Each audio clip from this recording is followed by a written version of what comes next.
Welcome to the Danny Clinkscale Reasonably Irreverent podcast. Insightful and witty commentary, probing interviews, and detours from the beaten path. Welcome to Kansas City Profiles presented by Easton Roofing, and today a very special conversation with Lisa McIntire. She is the president of the Dream Factory of Greater Kansas City, among many other things. She grew up in Chillicothe, Missouri, a self-described small-town girl who always liked to do things involved with sports and activities, and also had a great interest in helping the less fortunate among us. She also developed an interest in banking and started working at the local bank from an early age, and eventually went to college and pursued a banking career, first in Dallas, Texas, then on to San Diego, then returning to the Kansas City area. And shortly after she did, she got involved with the Dream Factory of Greater Kansas City. The chapter was formed in 1985 as the third chapter in the organization and quickly grew to the largest chapter in the nation, which remains the case today. Pre-COVID, the chapter had been granting an average of 65 dreams for chronically ill and terminally ill youngsters. 2020, of course, was affected greatly by COVID. They granted 39. Many of them had to be of the virtual variety, and they currently have 48 dreams in the pipeline. The Dream Factory of Kansas City is 100% volunteer. It certainly grew, in part because of the involvement of Channel 9 and Larry Moore, their longtime anchor man, and, of course, through the efforts of great volunteers like Lisa McIntire, who now is the very busy president of the Dream Factory of Greater Kansas City. We get to hear great stories about this wonderful organization that does so much to put smiles on the faces of children and their parents, and continues to do so over and over, and this year should be a greater one as we move forward after the times of COVID. A wonderful conversation with Lisa McIntire about her life and times and that of the Dream Factory of Greater Kansas City. It's all on Kansas City Profiles presented by Easton Roofing, and it comes your way next. More of Danny's Reasonably Irreverent podcast after this. I'm here with Joe Spiker, owner of Easton Roofing, and boy, we had to negotiate a million things in 2020, but Easton Roofing navigated them all. As 2021 rolls out, what should we expect this coming storm season? Well, Danny, it'll be the same thing as it is every year. The storms come, and you've got the guys out knocking on doors offering quote-unquote free inspections. Be wary as a homeowner. If somebody's knocking on your door, they probably need the work, and if they need the work that bad, they may be willing to do something untoward to get it. So if somebody knocks on your door, says they want to give you a free inspection, just tell them have a great day and give us a call. We'll come out for free and give you a good, honest opinion as to whether or not you need to do anything at all with your roof. And what's the best way to get in touch with Easton Roofing? You can always find us online at eastonroofing.com or give us a call at 913-257-5426. Easton Roofing. Integrity matters. Cinematic Visions has been an affordable solution for professional media production in Kansas City since 2003, offering award-winning video production and creation, as well as a wide array of digital and social media management services. From planning, scripting, filming, editing, and post-production, to delivering your product to a watching world, Cinematic Visions will provide professional and affordable services for you and your business with the necessary return on investment to make it all worthwhile. Cinematic Vision's goal is to unlock the power of storytelling through video and a strong online presence for your company. Beyond the numbers, they want to inspire and evoke your clients to feel and act. Let my friends at Cinematic Visions embed your brand where it belongs, in your customers' minds. You can find them online at cinematicvisions.com or with a quick phone call at 816-600-6300. I'm here with David Schmidt from Private Capital. And David, tell us more about your outstanding firm. Thanks, Danny. Here at Private Capital, we focus on return on asset. In today's world, it is survival of the fittest. We look at things from all angles and try to figure out what works best for you. The changes we will see this next year on assets will be monumental. The key to success is knowledge. Know where you want to go, and we'll be here along the way. To find out more, give us a call at 816-221-7775. David Schmidt from Private Capital with the best service for you. I'm here with Tim Emerson, the owner of Emerson & Company. And Tim, give us an idea of the range of services that you provide from Emerson & Company. At Emerson & Company, we do credit card processing, payroll services, We do bookkeeping, merchant accounts like point-of-sale systems. What would you say differentiates you from other companies in the field, and what makes you special? I think what makes us unique is that we're a small local business making regional decisions on companies. We create a profile for the business and then put it out to our different vendors in a very competitive environment and tailor those needs to the specific business, which usually ends up in a great fit or great result for the company. And, of course, the idea is to save money, right? Save money, and actually sometimes I'm surprised where actually a solution that may cost a little bit more ultimately does save money, but we're not conditioned to think like that sometimes. Emerson and Company. Check them out at emerson-co.com or call them at 816-360-9092. If you'd like to join these and other great sponsors and market your business to a growing and engaged audience, contact us at Danny@DannyKlinkscale.com. Look forward to hearing from you. Lisa, you're a self-described small-town girl. Tell us about small-town Lisa. Well, I grew up in the small town of Chillicothe, Missouri, so it is located in north-central Missouri. And I was always, active in my community as much as a child could be with her parents in helping children who had some kind of either disabilities or illnesses. I really enjoyed volunteering every year for Special Olympics and was active in 4-H and FFA, being in a farm town. And always, just worked hard, and we were, being in a small town, it was all about family and friends, and then after school, then I spent about 10 years in Texas, working in banking in the Dallas-Fort Worth area, and moved out to San Diego and stayed there for about 5 years before coming back to my roots here in the Kansas City area in 2009. I've been here since then. Going back to your time in high school, or your time as a young girl, what do you think was it that made you want to be somebody who helped out people who were maybe having a rough time or less fortunate? I always have been blessed with health. I have always been able to play sports, or, nothing has held me back. I did not and have not had any limitations in my life. So because I've always been very active, I have always been inspired by seeing people who have some kind of limitations push through and not let that get them down. It is very inspirational to me, and I want to help them live just as much of a normal life as I have had the ability to do.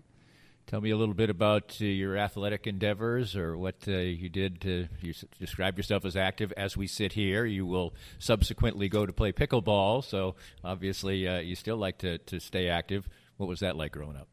Well, I was active in tennis. I was an avid tennis player. I also enjoyed playing softball year after year, and usually anything I could get anyone to play with me outside, I was always ready and willing to do. Still am that way today. How would you describe Chillicothe as a place to grow up? Chillicothe was a great place to grow up. I graduated in a class of 134. So, certainly not the size that it is in Kansas City. So we all had the opportunity to get to know one another, and there are good things and bad things about everyone knowing who you are. You have to stay out of trouble, or your parents are quick to find out. But that's not a teeny tiny town. It's not teeny tiny. That's right. Yeah. About 9,000 people. There you go. What was it about your life background, whatever, that sort of led you in the direction of banking? To be honest with you, I always admired the women in business suits when we went to the bank, and I ended up working for the bank that where my parents banked growing up. So it was always just kind of an admiration thing. I enjoyed business and working with numbers, and so I started as a teller immediately out of school, and then I have worked my way up, and I've been in banking now 25 years. Where'd you go to school? I went to school at Southwest Baptist University in Bolivar, Missouri. I've actually done basketball games there in the past. I was a voice of Washburn University for a few years, so I am familiar with, that in that particular league, in the MIAA, virtually every town was kind of the same. You'd cross the railroad tracks, and then there'd be a Casey's, and then...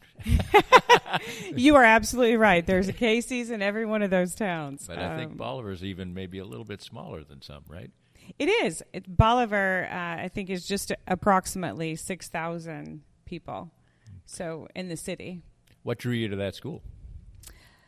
I wanted to go to a small school, and I really liked South Missouri, and I actually had a family friend that went there and, had gone and toured the school, and it was kind of a familiarity reasoning. And what was the first step for you as far as after college trying to make it on your way? For some reason, and I can't even tell you why, I think maybe it was even the show Dallas. Always made me want to live in Texas. I have, too, I've always loved horses, and that was just kind of the relation I think I made to the area. So I had the opportunity to take a job in Fort Worth, and so that's where I decided to start planning my adult roots, and that's how it all began.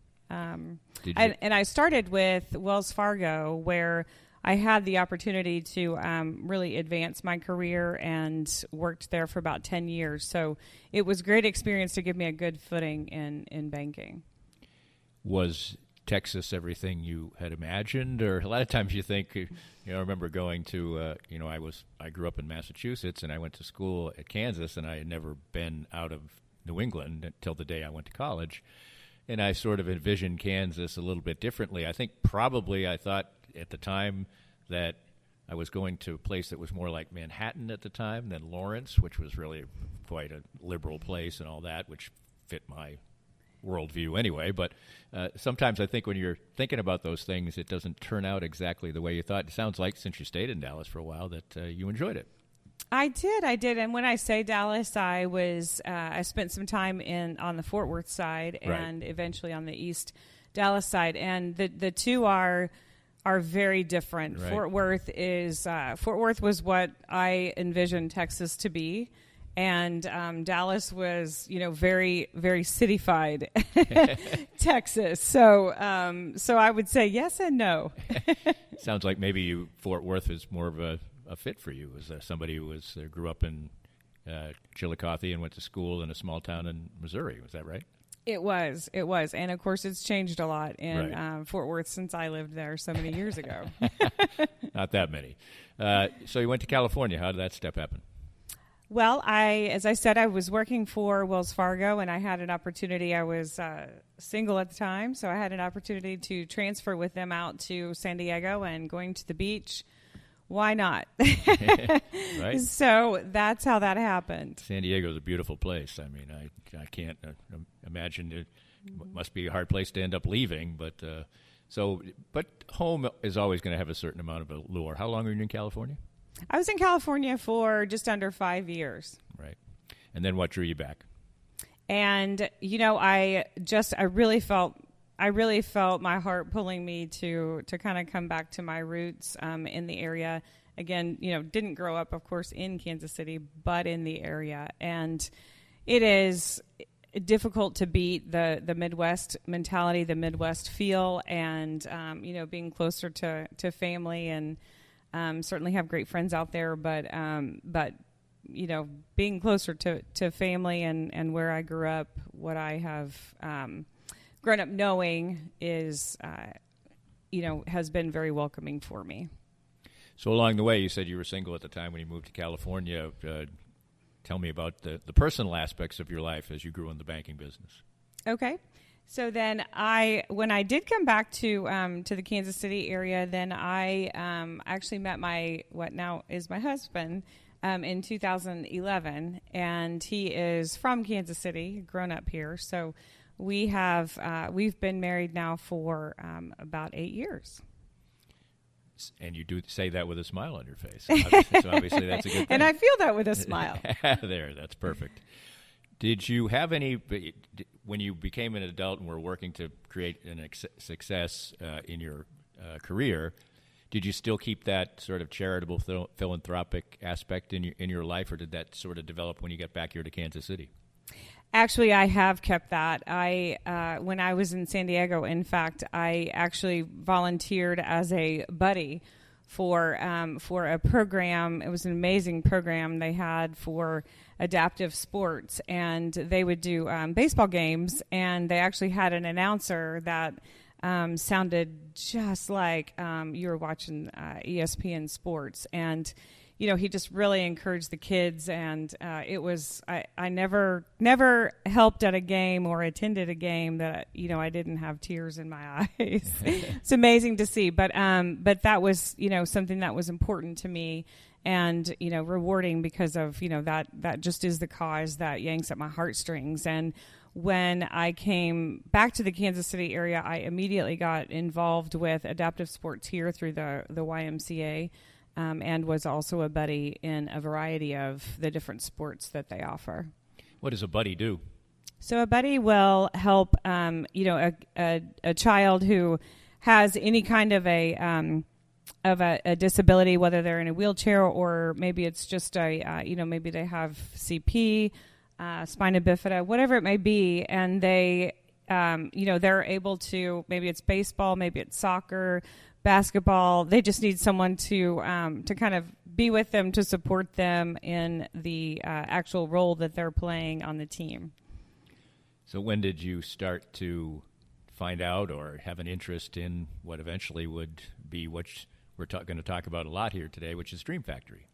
So with Dream Factory, I really was looking to invest in myself into volunteering for an organization that I could, really have a major part in, maybe even joining the board and just having that kind of a contribution. And so I knew of Dream Factory from when I was growing up. I used to hear Larry Moore talk about Dream Factory on Channel 9, and Channel 9 was always the channel on my TV growing up in our living room. So I knew of Dream Factory, and then our former president, who is Myra Stewart, I knew her and her role on the board at the time, and just, asked if, how I could potentially get involved. And so I volunteered as a dream manager. And once when I managed my first dream, and then thereafter, I was hooked. I could see the difference and the impact that it made on the child and their family, and it was very rewarding.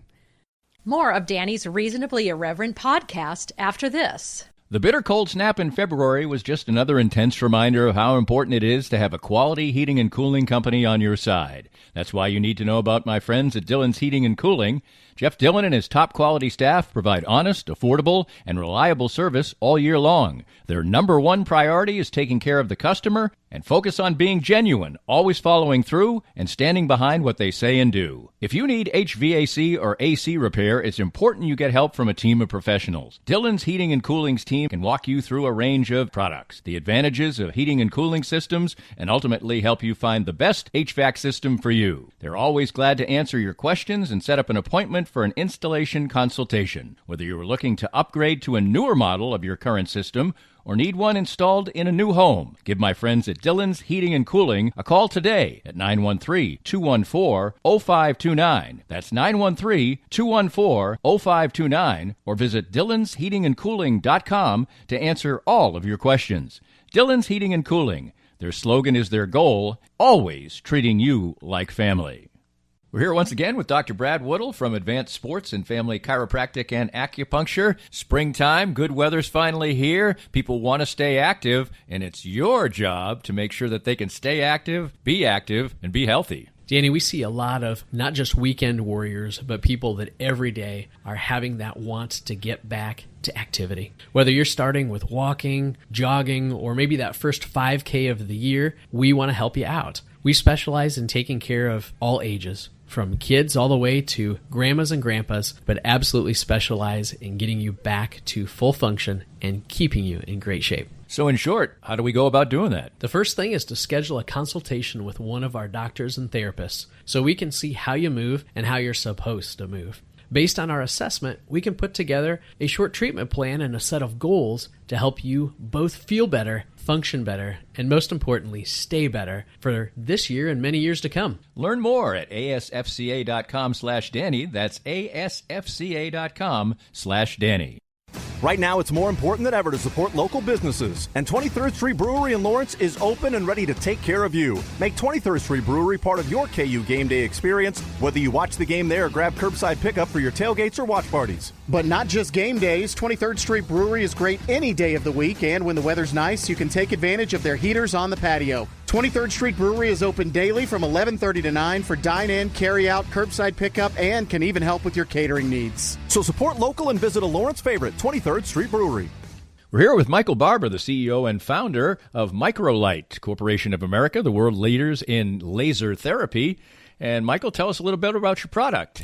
Our device is using a particular wavelength and power to reduce pain and swelling. My background is surgical lasers, but I've been involved with this particular device now for about the last 20 years, actually.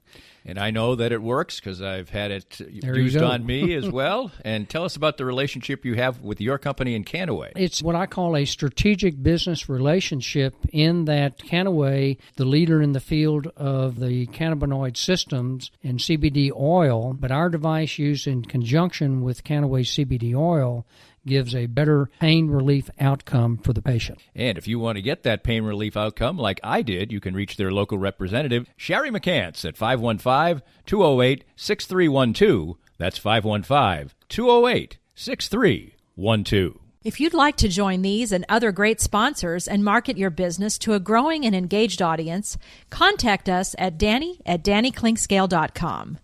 Look forward to hearing from you. Lisa McIntire is our guest. She's the president of Dream Factory of Greater Kansas City. It's a nationwide organization, and I know we'll get to the fact that Kansas City is certainly one of the easily the more successful chapters of Dream Factory. How did you develop? I climb the ladder is the wrong thing, I guess, phrase to use, but you said you had always had interest in being on the board or being in a position of not being more than a dream assistant, but how did you develop a Dream Factory? So once I granted my first dream, I quickly was asked to, fill a role on the board. And so I started actually as secretary and quickly moved into the role of VP and then president within, I think, a 3-year period. So 2 or 3 year period. Do you remember? I'm sure you do, but can you tell us about your first dream, the one that... I can. You can't forget that. Right, I'm sure. And so there was a little boy. We grant dreams for chronically and critically ill children from the ages of 3 through 18. And this little boy was 3 years old. And he was diagnosed with a brain tumor. And a brain tumor at 3 years old.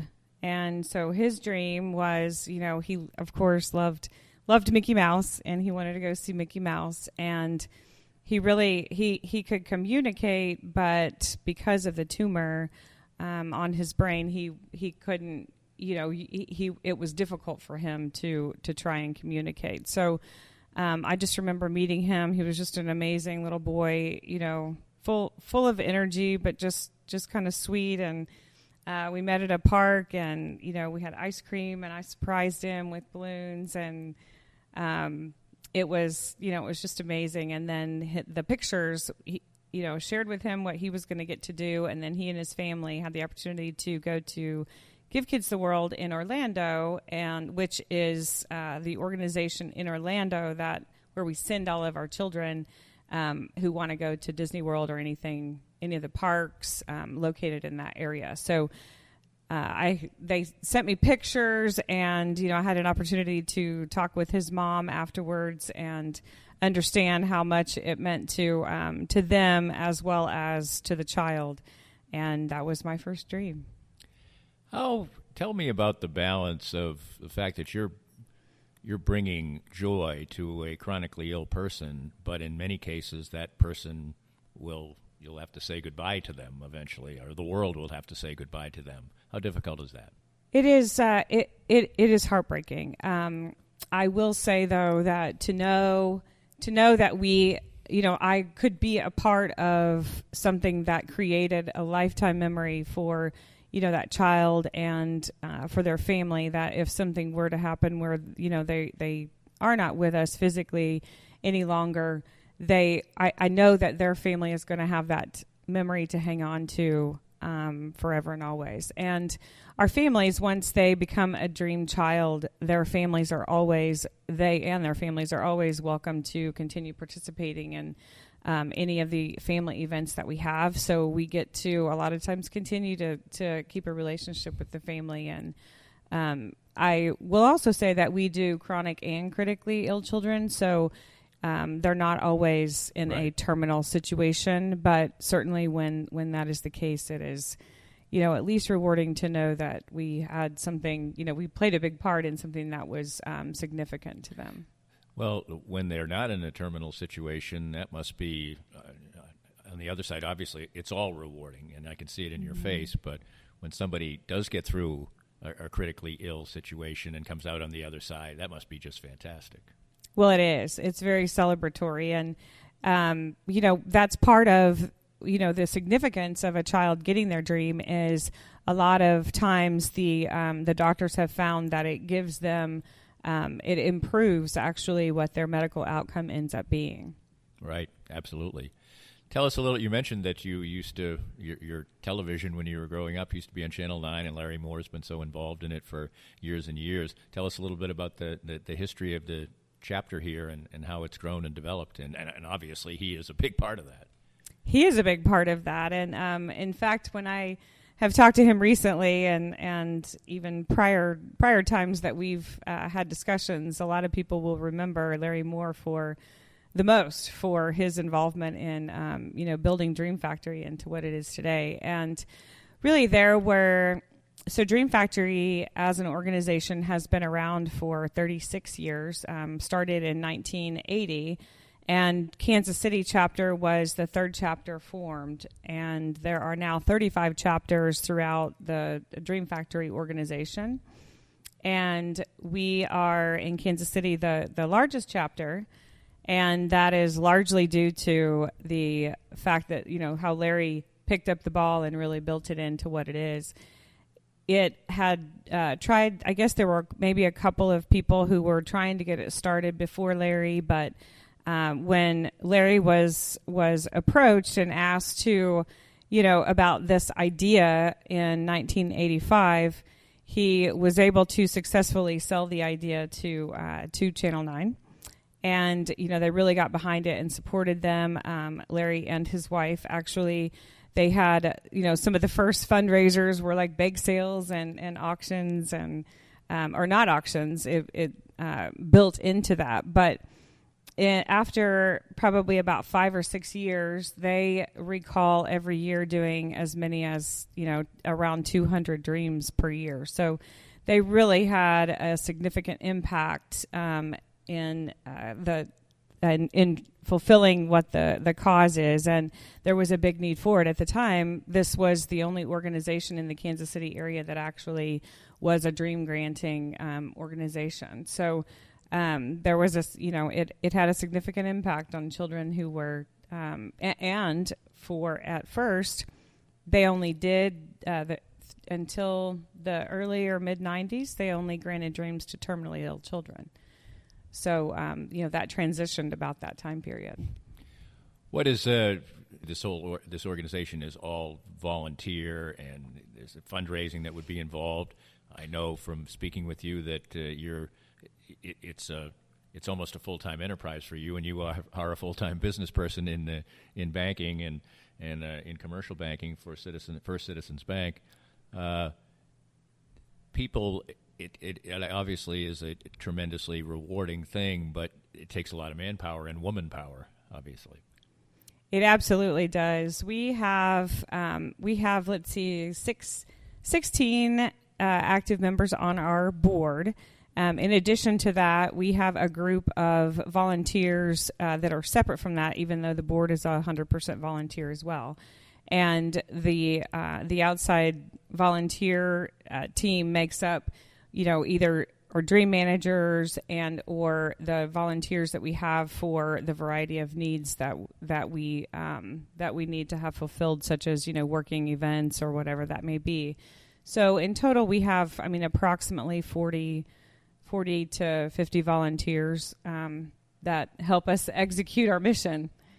Is there a favorite dream generally is there a sort of a hierarchy of things that are normal things that kids or teenagers end up wanting? Well, many times the majority of our dreams are to go to Disney World or maybe one of the theme parks. Universal Studios has been a huge one for all the Harry Potter fans out there. That certainly is a significant ask. And also, I would say our shopping sprees. We have, especially for teenagers that might be getting ready to go to college or just, have a lot of reasons they want to spend money.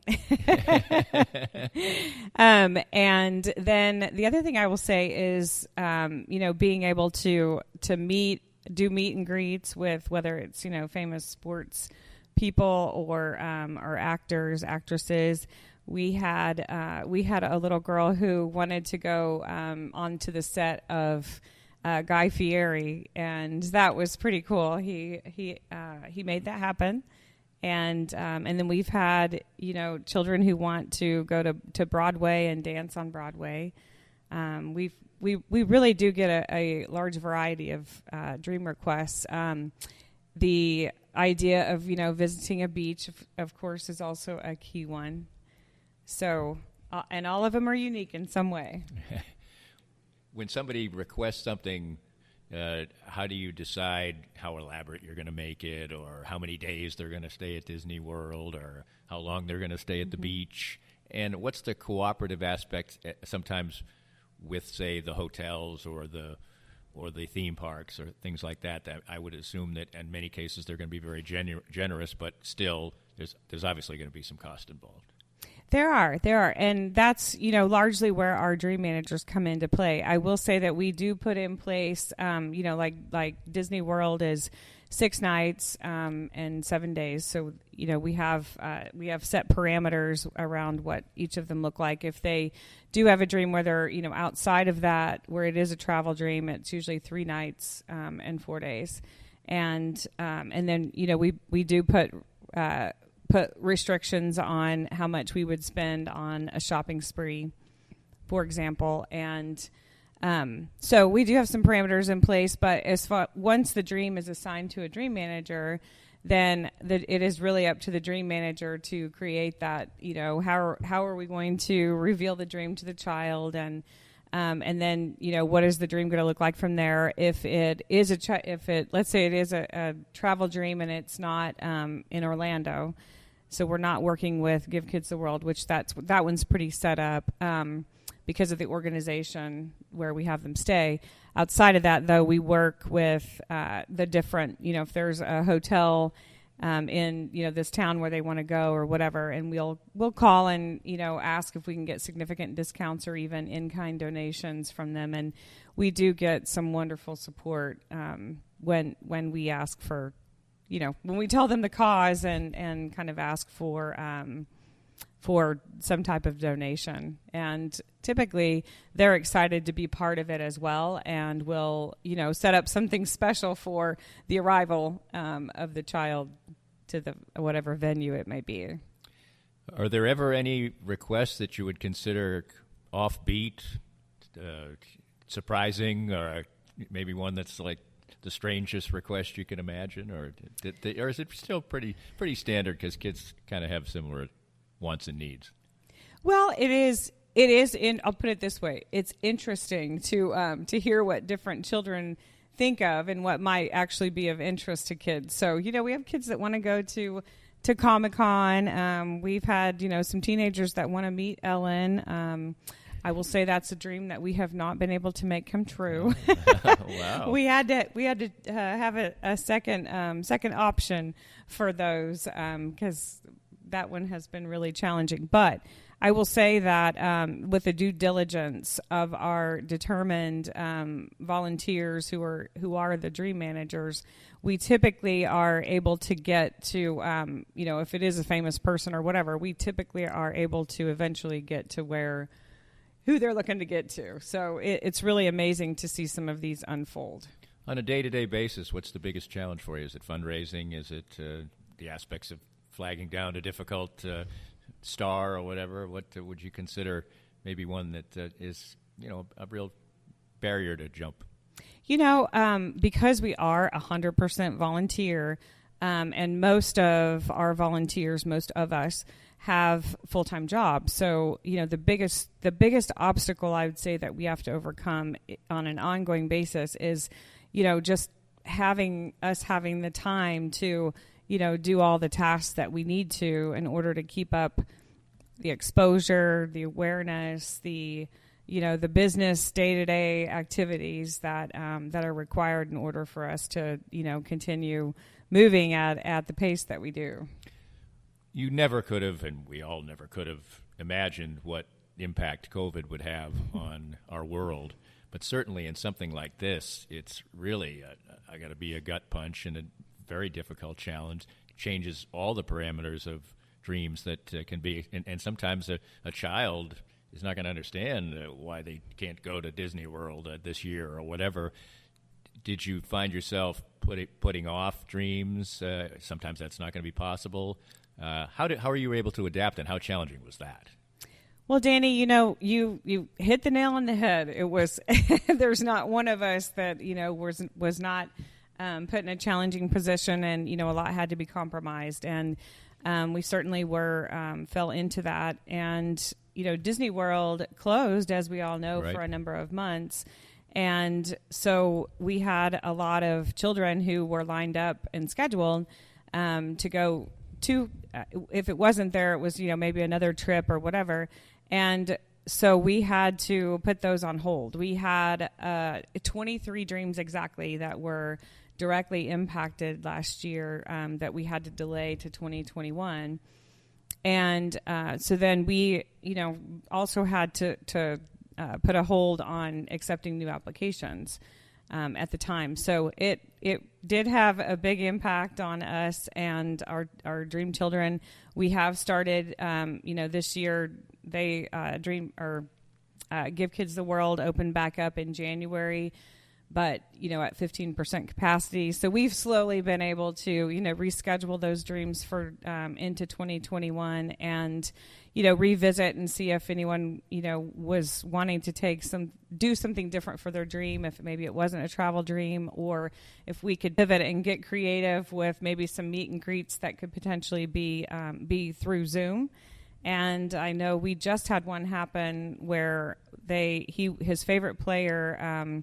He wanted to meet his favorite player on Sporting KC, and so they're still not doing face to face, but he was willing to have a Zoom meet and greet with him. So things like that. We're just having to get creative, and so we currently have about 50 dreams now in our pipeline, and so we're actively trying to work through those this year, and it feels good to be back up and running. Almost business as usual. Almost business as usual. When you look to the future, obviously we think that we're going to get past this reasonably fully fairly soon. I guess you have to put all these, pejoratives on it. What do you see in the future? Well, I see. We have continued to receive some amazing support from the community, and we are in need of different skill sets as volunteers for both the business side and the dream side. But we have been, in the last few months, we actually have received some, inquiries and some new talent come to us and be willing to volunteer. So, that in addition to, we're always networking, and, the importance of that is you never know who's going to know who.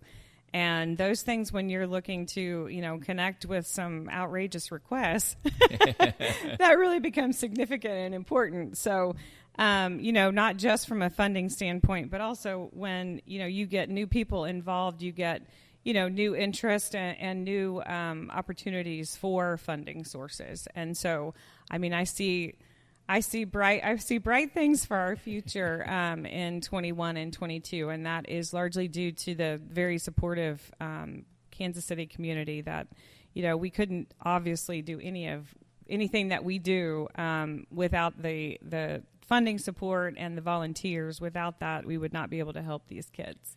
And you have one of your major events coming up this weekend. We do. We have Rockin' for Dreams. This is our 5th annual Rockin' for Dreams, and it's a concert that is going to this year be at the Uptown Theater. It is doors open at 5:30. Concert starts at 6. It is our Saturday. It is on Saturday the 15th. And there are 3 cover bands, Kansas City cover bands, who have supported us year after year. And they're going to be playing, as well as we'll have a few surprise guests. We'll have a Will Ferrell impersonator who's going to be our MC. So he's quite a character.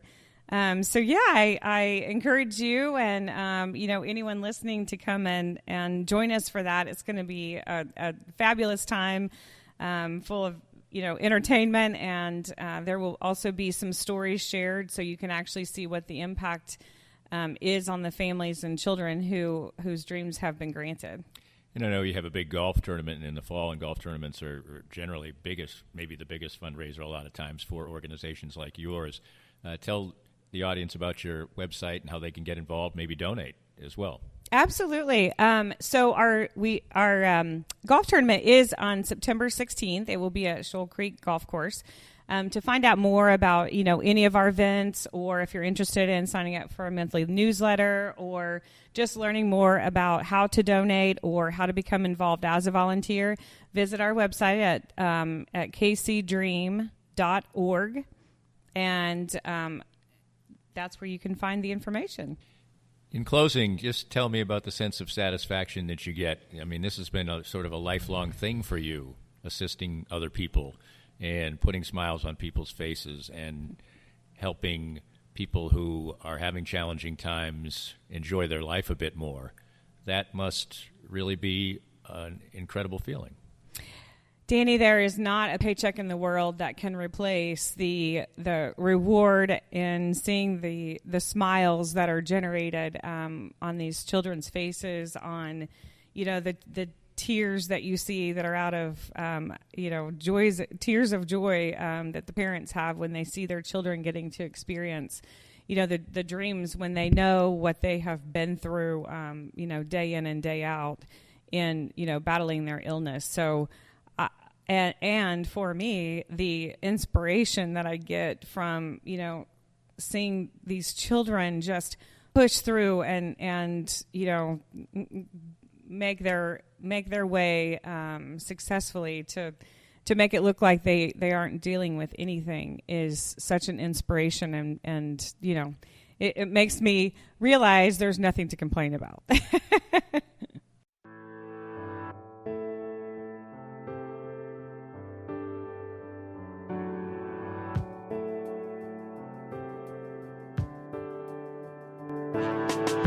This podcast was made possible by our great sponsors like Easton Roofing, the presenting sponsor of Kansas City Profiles at the Danny Kling Scale Reasonably Irreverent podcast. Easton Roofing, where integrity matters. We hope you enjoyed the latest Danny Kling Scale Reasonably Irreverent podcast. Come back soon for something fresh and new.